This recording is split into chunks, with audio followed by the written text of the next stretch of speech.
saving their breath for the work of their bodies. On every side was the silence, pressing upon them with a tangible presence. It affected their minds as the many atmospheres of deep water affect the body of the diver. It crushed them with the weight of unending vastness and unalterable decree.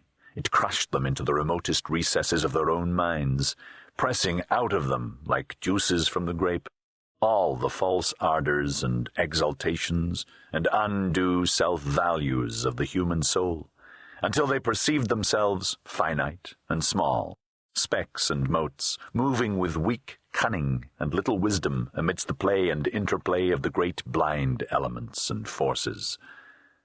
An hour went by, and a second hour. The pale light of the short, sunless day was beginning to fade, when a faint, far cry arose on the still air. It soared upward with a swift rush till it reached its topmost note, where it persisted, palpitant and tense, and then slowly died away. It might have been a lost soul wailing, had it not been invested with a certain sad fierceness and hungry eagerness. The front man turned his head until his eyes met the eyes of the man behind, and then across the narrow oblong box, each nodded to the other. A second cry arose, piercing the silence with needle-like shrillness. Both men located the sound. It was to the rear, somewhere in the snow expanse they had just traversed.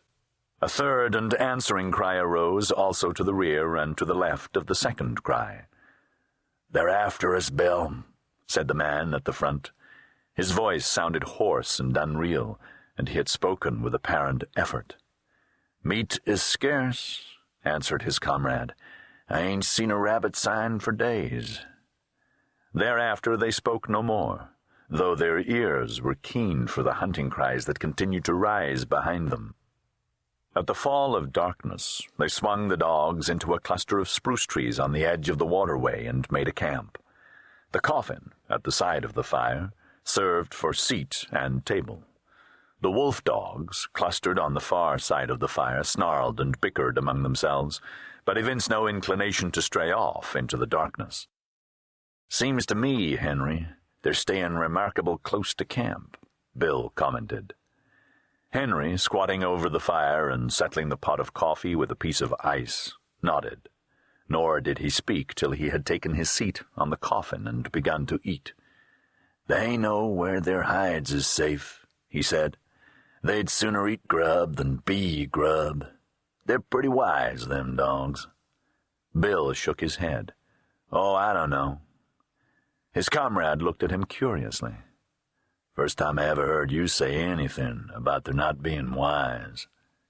"Henry," said the other, munching with deliberation the beans he was eating, "did you happen to notice the way them dogs kicked up when I was a-feeding 'em?" "They did cut up more'n usual," Henry acknowledged. "How many dogs have we got, Henry?" "6. "Well, Henry." Bill stopped for a moment in order that his words might gain greater significance. "As I was saying, Henry, we've got 6 dogs. I took 6 fish out of the bag.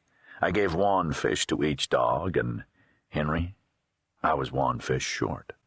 "You counted wrong."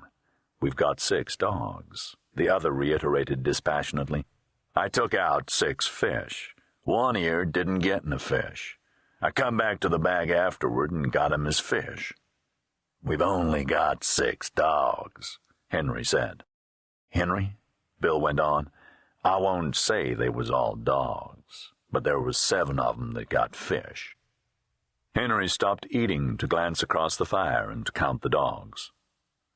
"There's only 6 now," he said. "I saw the other one run off across the snow," Bill announced with cool positiveness. "I saw 7. His comrade looked at him commiseratingly and said, "I'll be almighty glad when this trip's over." "What do you mean by that?" Bill demanded. "I mean that this load of iron is getting on your nerves, and that you're beginning to see things."